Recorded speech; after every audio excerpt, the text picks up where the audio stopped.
The story we tried to connect to Ephert about earlier, the body of Zimbabwe's former President Robert Mugabe being flown home from Singapore today. The longtime leader died in a Singapore hospital last week at the age of 95.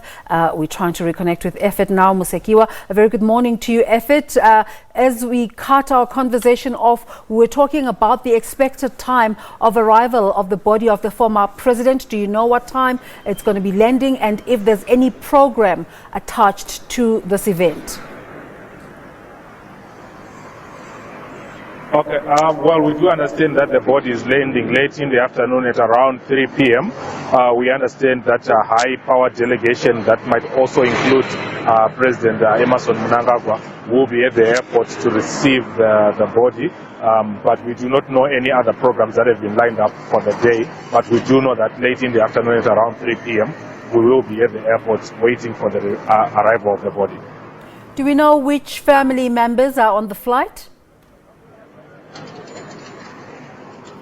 Well, we do know that the widow, Grace Mugabe, is on the flight. Well, she was in Singapore, so we expect her to be accompanying the body. We also know that the Vice President, Kembo Mohadi, who traveled from Harare to Singapore to console and also to be with the family, to be with the widow at this time. So we do not have details yet of who else is on the flight, but we do know that the close family members, which include his children and his widow, are on the flight that's coming to Harare.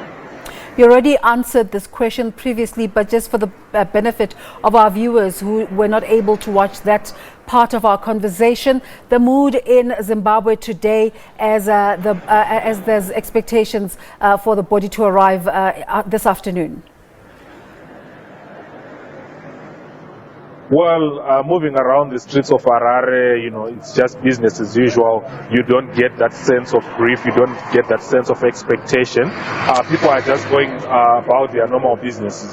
There is really no gripping mood that we can describe at the moment. But maybe later in the day when the body has arrived, when people actually do get to have a chance, maybe tomorrow. Okay, Ephert Musekiwa, they're coming to us from Harare as the Zimbabwean nation, and I suppose the rest of the continent awaits the return of the body of the former Zimbabwean President Robert Mugabe.